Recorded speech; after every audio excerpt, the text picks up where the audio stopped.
From short jokes to homework clauses, it's been a pretty tough narrative surrounding Kyler Murray since being the #1 pick in his draft. But is this the year it all changes? It's another edition of Southwest Bias.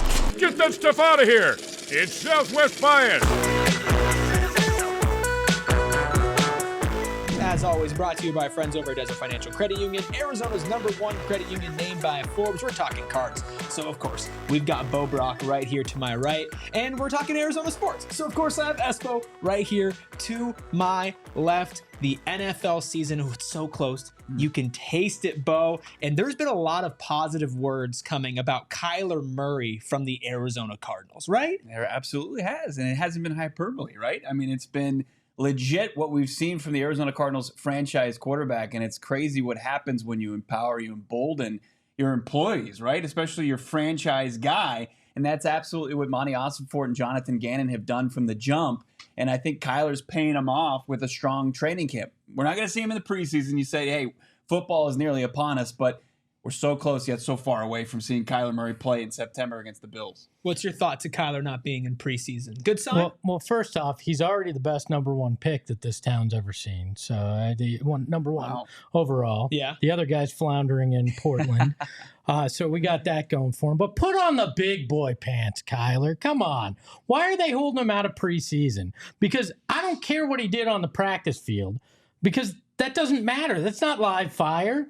And you're going into Buffalo week 1, one of the best teams in the NFL. This is a guy that has only been in the system for, what did he play, 5 games last season?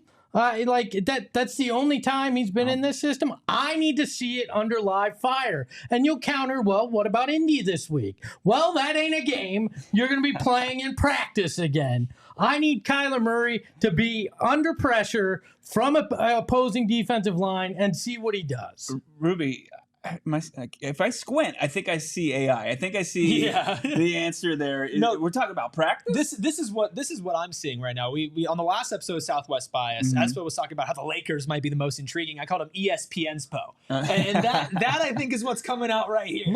Look. Just because you don't have the ability to see things the way I do, which is the correct way, doesn't mean I'm wrong. It just means it's small-minded. You're sometimes, not right. All right. Okay, but you're telling me that preseason football is what you need to see from Kyler Murray. That's what matters. Who takes the third gamer? Now, the second game of NFL preseason is bullshit. Bullshit. Nobody. It's called a dress rehearsal. You need a dress rehearsal because you don't want him going into Buffalo and getting gobsmacked and beat around because he hasn't seen live fire yet. Okay, what are the positives in Espo that is plan, everybody's drunk uncle right now at the Thanksgiving table, just spewing out just nonsense.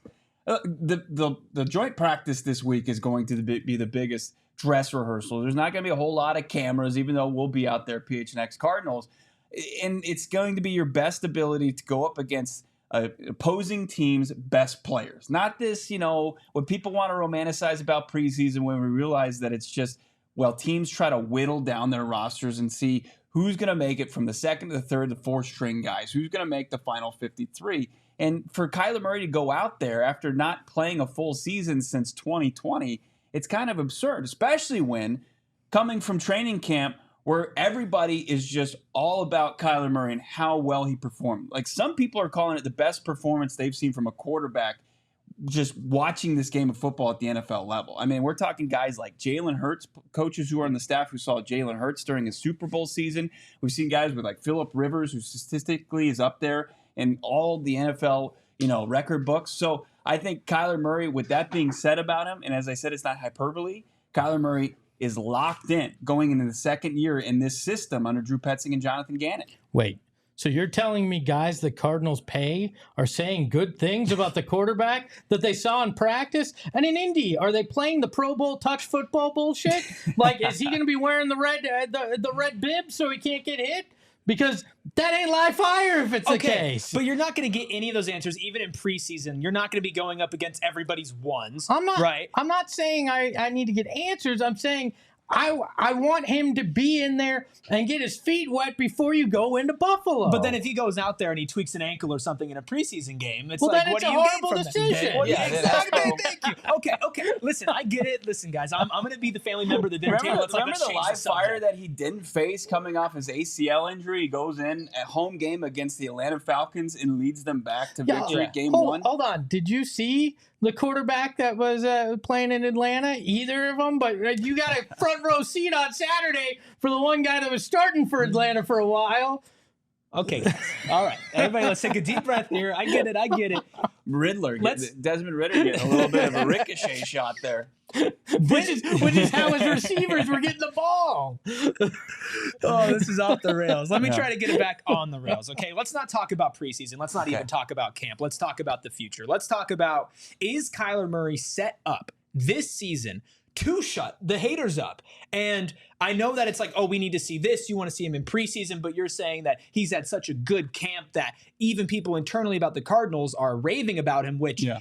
Listen, I know what you're saying. Oh, people that are paid by the Cardinals are saying good things. We are not that far removed from people being paid by the Cardinals and smearing their quarterback's reputation publicly. But I say nice things about Bo because he works here. That's it. I get it. Maybe that's just where you're coming from. Maybe we're seeing a little bit of projecting over here. Yeah, we're getting some shot after shot. We're getting some projecting over here. Okay, listen. Let's talk about the actual setup around Kyler Murray. Yeah. Bo, if you had to point to one thing that is the biggest difference from last year to this year as far as what's going to get the best out of Kyler Murray, give him the ability to show off his talents more so than before, that would be the rapport that he has with his playmakers, right? I mean, he came in just cold. We talked about the Atlanta Falcons game. He was taken off PUP just a couple weeks prior. He only gets a few weeks to kind of get used to his new playmakers. Michael Wilson, now you're incorporating Marvin Harrison Jr., Greg Dortch, one of the longest tenured wide receivers now of this organization.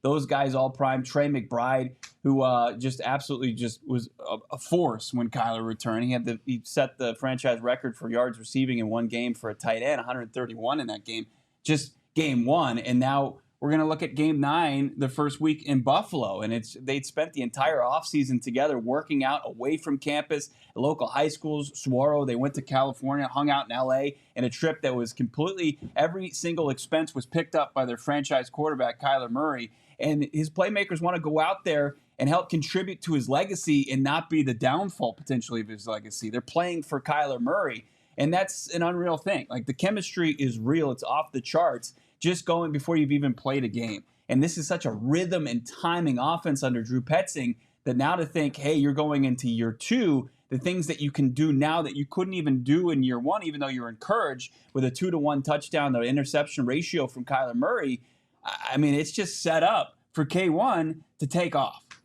Are you ready to shit on that? No, Actually, I don't disagree with Bo. I actually think one of the byproducts of reshuffling this roster is putting Kyler in that leadership position. Right? Everybody wanted it from him at times, but I think you need a younger roster for him to really be that guy, because now he is an elder statesman, even though he's not that old, but now he is an elder statesman on that roster. He's a guy that comes in and seems more mature than in the past. And that's not a knock on the past. It just comes with being around an NFL team for as long as he has. I think the other benefit to him is everything you're hearing around the Cards, at least nationally, is this isn't going to be a very good team, right?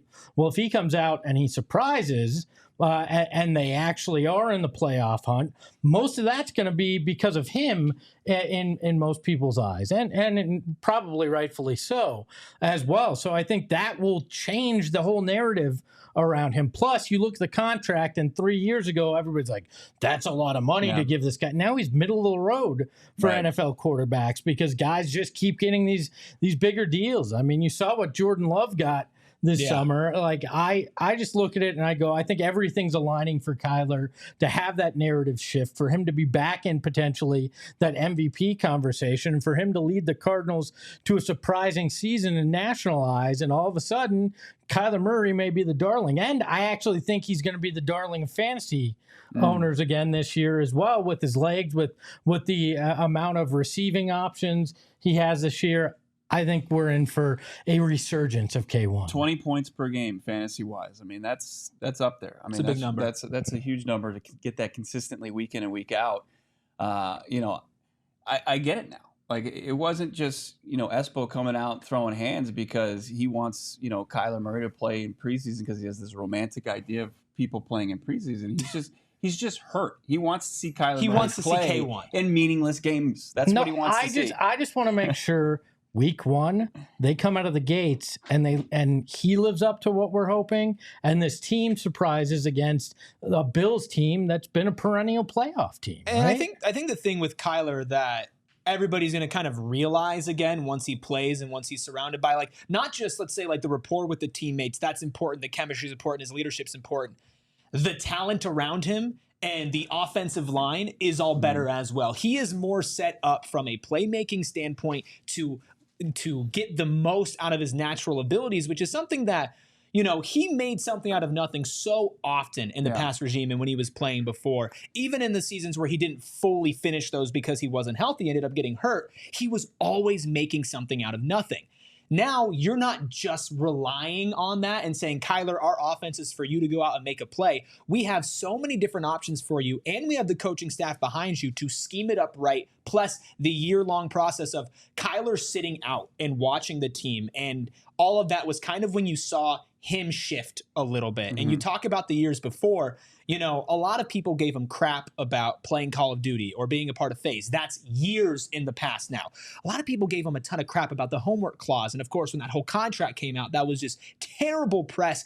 But part of that was how that organization was run around him. And in order to get somebody like Kyler Murray to put him in the best position, you need to surround him with people who A, believe in him, but B, believe in how they can get the most out of him on and off the field. And they've done that, and he's responded really, really, really well. But at the end of the day, the best thing about Kyler Murray is how incredible of an athlete he is, how incredible of a quarterback he is. And with all those players you mentioned, Marvin Harrison Jr., Trey McBride, Greg Dortch, Michael Wilson, a better bolstered offensive line, and continuity and chemistry with the offensive coaching staff, you could probably look at the Arizona Cardinals as being one of the better offenses in the NFL, and anybody who's going in and doubting them as a team, they usually focus on the defense. So I think Kyler Murray can be involved in dark horse MVP conversations, especially if that defense holds up and their record shows as well. But I get what you're saying, where we haven't seen it from a full season, and we haven't seen him come out and firing, especially with this staff, with this roster, and you're playing the Bills week 1. I just don't see how playing 5 or 6 snaps in preseason is going to be that much of a difference, but I understand your sentiment. Well, in practice, and I'm sorry, Cardinals fans, I'm just going to be honest, he's going up against one of the worst pass rushes we've seen in a very long time, because that team on paper, Espo. In practice, in preseason, like that, it's just not a team that gets a lot of pressure. So that's, again, my concern is just live fire. I think he'll come out. I think he will play well, but how fast does it take him to get in the rhythm in game 1? And against the Bills team, they can put the points on the board. You might not have the ability to have a slow start against that team. That's simply all it is. All right. He's walked it back a little bit. He was I fired. think we made a believer out of him, and now he's cooled down a little bit, and I can appreciate that. But look, I mean, you nailed it.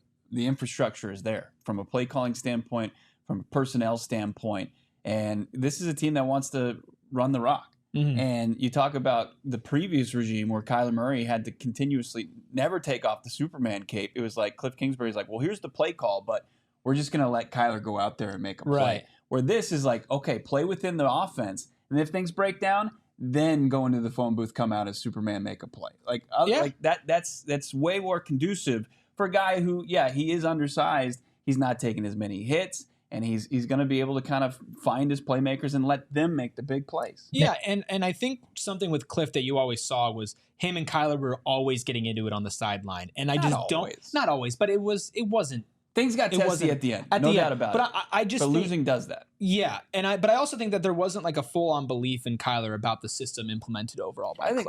There was a bit of a panic. This is a whole other Southwest bias that nobody should ever have to watch, like the Cliff Kingsbury story, but like they had hitched their wagon so much to Kyler Murray and his success that like they started to press.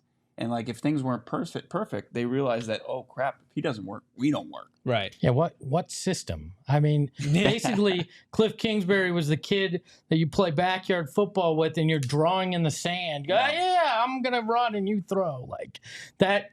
This is a true system, to your point, and they have the horses now to actually run, at least on the offensive side, the system that Petzing and Gannon want to. So I'm very intrigued with a solid running game and the weapons that he actually deserves, what he's able to do, and plays from under center too. What a novel concept in the NFL. Like this will be the first full season he's played under a true offensive system that he's going to work within, and that will play to his strengths when necessary. Yeah. The biggest key though, is health.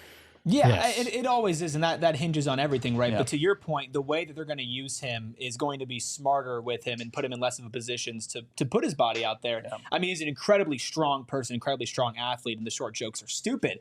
But you're right. If you put any quarterback in a position where he's just getting hit over and over, especially when you're running full speed trying to pick up a first down, those miles add up over a long season. And there's one more reason why I think Kyler Murray is going to come out firing and just shut everybody up. But first, I want to tell you about Desert Financial Credit Union. For more than 84 years, Desert Financial has been Arizona's largest, most trusted local credit union, trusted by all three of us up here right now. For generations in my family, they've been taking care of us. There's nobody I've used ever in my life besides Desert Financial Credit Union. They're here for you, your basics, checking and savings accounts, but also mortgages, loans, credit cards, investment options, and my personal favorite, the Erik Ruby Special, which is losing your debit card at a bar and then going and getting a new one replaced. They do it with a smile on their face every single time. You know, you could go back to the bar and pick up your debit card. No, I call and they're like, yeah, it's gone. And I'm like, all right, well, got to get on top of this. But anyway, guys, if you are looking for maybe a little bit extra cash going into this football season, maybe you want to buy some tickets, maybe you want to buy some Kyler Murray gear, Desert Financial is going to give you $200 for free. All you have to do is open a checking account online and you get $200 in bonuses. Plus, you can spend that on an Arizona Cardinals specifically designed debit card. All you have to do is visit desertfinancial.com/200 for that. But one more reason why I think Can Kyler I say Murray... this, though? What? I mean, I love the reading, and everything is 100% fact. But you're like, it's been in my family for ages, way back in ancient times with the Rubies in the 1990s. Yeah. For 84 years. For basically the entire 84 years. That's right. Okay, what I need to ask though is, can I use that $200 to buy one of those black market Marvin Harrison Jr. jerseys?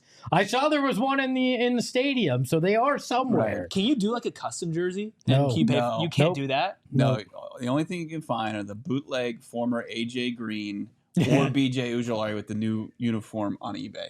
It's tough. Times are tough out there. If you want, the only way to support MHJ is the 18 collection at PHNX Locker. Yes. Facts. Yes. Absolute facts. So if you're waiting for a jersey, but you still want to rep it, go to the PHNX Locker and check that out. One more reason why I truly think that Kyler Murray's going to come out just ready to rip this season is because now his excuses of why things aren't working, and not that he was making it specifically, but the excuses surrounding him as far as game plan goes, infrastructure, coaching, talent on certain levels as well, they're gone. He is at a position where if this does not work, if he does not work, it's going to reflect directly on Kyler Murray. And he knows that. And I think that's why he's taking it so seriously. And I think that's why he's so excited, because he's ready to bet on himself and his talent and prove to the world what they've been missing out on. And quite frankly, what they've been unfairly shitting on for the last couple of years. And I think you can't underestimate that mental impact for somebody like Kyler. And I think that's played into a lot of the reasons why we've talked about his leadership and his buy-in with the organization around him.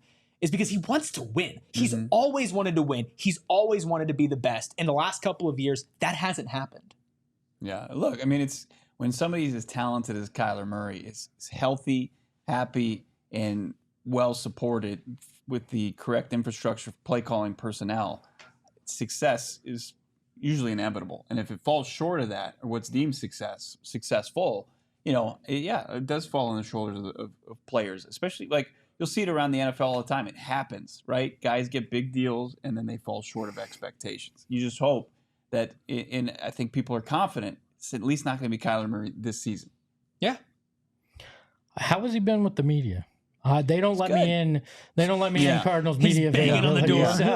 I mean, they'll let anybody in there usually, but not even Espo. I think that he's way more relaxed. You can see that, he's in a way more comfortable spot. Yeah.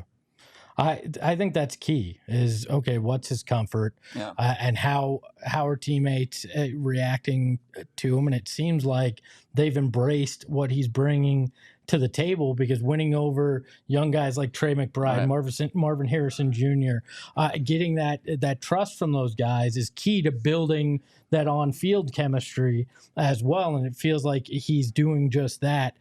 Again, I think this is going to be the season where everybody goes, oh, yeah, I remember that guy that was in the MVP conversation a handful of years ago. He's still incredibly private. Like, you're not going to say, hey, Kyler, how was the weekend? He's like, oh, well, I found this great, recipe on Pinterest. And let me tell you, it was fantastic. But, like, you can see him, like, obviously with how he conducted himself this offseason with his playmakers, going out there, emphasizing spending time away from campus. But then also, like, you look at their first preseason game, and Clayton Tune, shout out Toon Squad, making a throw down the sideline, and Tayshaun Palmer nearly hauls it in with one arm, and Kyler Murray's running full speed, ready to just explode with excitement. Unfortunately, I think haul in the pass, but he was ready to. Like, he's dialed in, he's locked in, he's excited to celebrate with his teammates big plays and hopefully winning some football games. So we all agree Kyler is set up for success this season, but do you? You can let us know down in the comments below. Make sure you like this video. Make sure you subscribe to PHNX Sports. If you want more Cardinals talk as we get in through the preseason, or maybe some live updates from Indy, you can check out the PHNX Cardinals show daily at 4:30 right here on this channel, or you can follow at PHNX_Cardinals on Twitter. You can follow Bo Brock at Bo Brock. And of course, if maybe you're looking for some basketball talk, it's August, but we still talk hoops. You can follow the PHNX Suns show at PHNX_Suns. You can follow Espo at Espo. It's a Stan account for Desmond Ritter right now. Yeah, that's it. We're all Stan accounts for Desmond Ritter here. That's actually our main motto. We make it more fun to be a Desmond Ritter fan. Wow. You can follow myself at Erik Ruby. You can catch me every day on the PHNX Sun Devils show at 1:30. You can follow that at PHNX_Sun Devils. But until then, leave a comment. Let us know. Are we crazy? Are we right? Are we somewhere in between? And we'll see you later this week for another edition of Southwest Bias. Get that stuff out of here. It's Southwest Bias.